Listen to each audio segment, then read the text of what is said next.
Welcome to Jothi's kitchen. நான் இப்போ உங்களுக்கு தயிர் வடை மோர் குழம்பு எப்படி வைக்கிறதுன்னு காட்ட போகிறேன். அதுக்கு தேவையான பொருட்கள்: தயிர் நல்லா நம்ம சிலிப்பி வச்சுக்கணும், கட்டி இல்லாமல் இது மாதிரி கொஞ்சம் திக்காக. அதுக்கப்புறம் கொஞ்சமாக ஒரு 2 ஸ்பூன் அளவு தேங்காய் துருவல், ஒரு பெரிய பச்சை மிளகாய் ஒன்று எடுத்திருக்கேன், ஒரு துண்டு இஞ்சி, ஒரு 1/2 ஸ்பூன் ஜீரகம், அதுக்கப்புறம் ஒரு 1/2 ஸ்பூன் துவரம்பருப்பு, ஒரு 1/2 ஸ்பூன் பச்சரிசி. ரெண்டுமே நான் ஒரு மணி நேரத்துக்கு ஊற வச்சது. இது நல்லா ஊறி இருக்கு. அதுக்கப்புறம் தாளிப்புக்கு நமக்கு கடுகு, உளுத்தம் பருப்பு, ஒரு காஞ்ச மிளகாய், அதுக்கப்புறம் மஞ்சத்தூள் தேவை.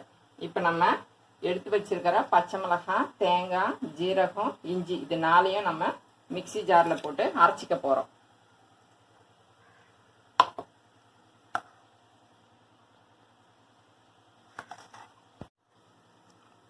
நம்ம இது கூடவே அரிசி, துவரம்பருப்பு ஊற வச்சதையும் சேர்த்து நம்ம மிக்சி ஜாரில் நல்லா மைய தண்ணி கொஞ்சம் விட்டு மைய அரைச்சிக்கணும்.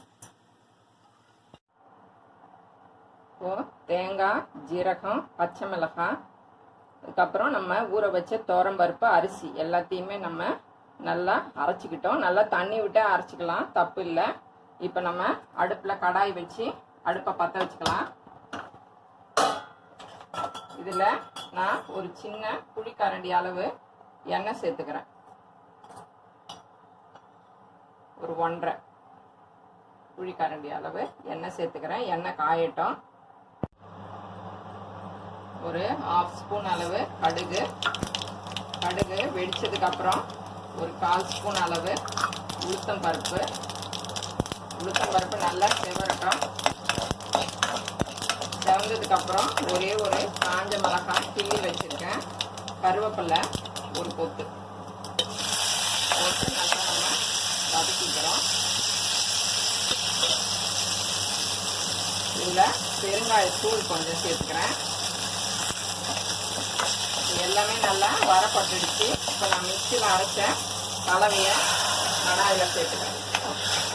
உங்களுக்கு கொதிக்க இது நல்லா திக்காக வரும். அதனால் நம்ம சேர்க்கும் போதே கொஞ்சம் இதில் தண்ணி சேர்த்துக்கலாம்.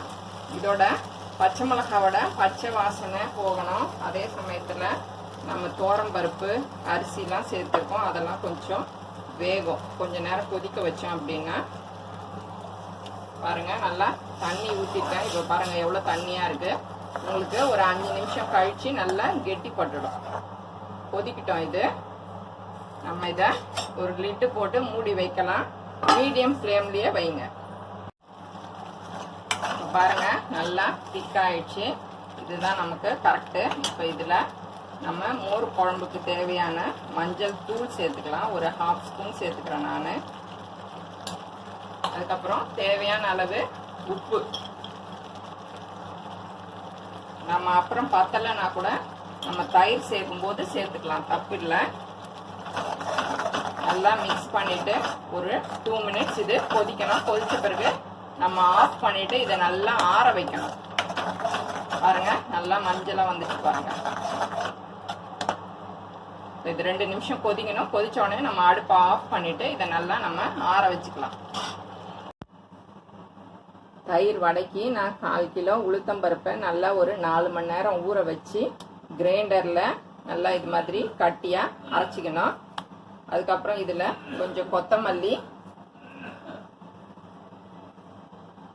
ஒரு கைப்பிடி அளவு வெங்காயம் சேர்த்துக்கிறேன். அதுக்கப்புறம் இந்த மாவுக்கு தேவையான அளவு உப்பு. இதை நல்லா நம்ம பிசைஞ்சிக்கணும். பாருங்க மாவை நல்லா நான் வெங்காயம் உப்பு எல்லாம் கலந்து நல்லா விட்டுக்கிட்டேன். கடாயில் எண்ணெய் காய வச்சுருக்கேன். எண்ணெய் காஞ்சிடுச்சு. இப்போ நம்ம இதில் வடை தட்டி போட போகிறோம்.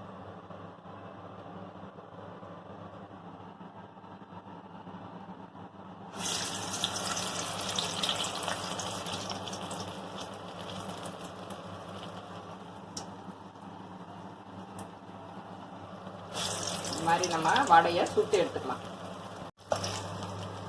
வடை ஒரு பக்கம் நல்லா சிவந்துடுச்சு. இப்போ நம்ம திருப்பி விட்டுக்கலாம் எல்லா வடையையும். பாருங்க வடை நல்லா சிவந்துடுச்சு 2 பக்கமும். இப்போ நம்ம வடையெல்லாம் எடுத்துடலாம். இப்போது நான் மோர் குழம்புக்கு செஞ்ச இந்த கலவை நல்லா ஆறிடுச்சு. ஆறின பிறகு தான் நான் இந்த மோரை சேர்க்குறேன். பாருங்கள், கெட்டி கொஞ்சம் கெட்டியாக இருக்கணும், ரொம்ப தண்ணியாக வேணாம், கொஞ்சம் கெட்டியாக சேர்க்குறேன்.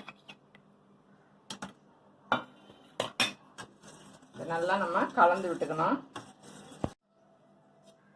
பாருங்க, இந்த மாதிரி மோர் குழம்பு ரெடி. எதுக்காக நான் அந்த கலவை ஆறின பிறகு நான் மோர் சேர்த்தேன் அப்படின்னா, அப்போ தான் நமக்கு திரியாக வராது. சூட்டோடு சேர்க்கக்கூடாது. நல்லா ஆறினதுக்கப்புறம் சேர்த்தா நமக்கு இது மாதிரி மோர் குழம்பு ரெடியாக காய்ச்சி. இப்போது இதில் நான் சுட்டு வச்ச உளுத்தம் வடையை நான் இதில் சேர்த்துக்கிறேன். ஒரு 5 நிமிஷம் இருந்தால் போதும், நல்லா ஊறிடும். நமக்கு தயிர் வடை மோர் குழம்பு ரெடி ஆகிடும். ஒரு 5 நிமிஷம் இதில் ஊற வைக்கலாம். அப்புறம் மேலே கொஞ்சம் கொத்தமல்லியை தூவிக்கலாம். நீங்களும் வீட்டில் ட்ரை பண்ணி பாருங்கள். இது நல்லா 5 நிமிஷத்தில் ஊறிடும். ஏன்னா உளுத்தம் வடை சீக்கிரம் ஊறிடும் உங்களுக்கு. ஆனால் நீங்கள் கொஞ்சம் இதை லிக்விட் ஃபார்மில் வைக்கணும். ரொம்ப கட்டியாக வச்சிங்கன்னா ஊறாது. இப்போ இது ஊற என்ன ஆகும்னா உங்களுக்கு மோர் குழம்பு நல்லா கெட்டிப்பட்டுடும். நீங்களும் வீட்டில் இதை செஞ்சு சாப்பிடுங்க, ரொம்ப சூப்பராக இருக்கும். இதுக்கு நீங்கள் உருளைக்கிழங்கு வறுவல் தொட்டு சாப்பிட்டீங்கன்னா ரொம்ப டேஸ்ட்டாக இருக்கும். இந்த வீடியோவை பார்க்குறவங்க லைக் பண்ணுங்கள், ஷேர் பண்ணுங்கள், கமெண்ட் பண்ணுங்கள், சப்ஸ்கிரைப் பண்ணுங்கள். மறக்காமல் பக்கத்தில் இருக்கிற பெல் பட்டனை ப்ரெஸ் பண்ணுங்கள். தேங்க்யூ.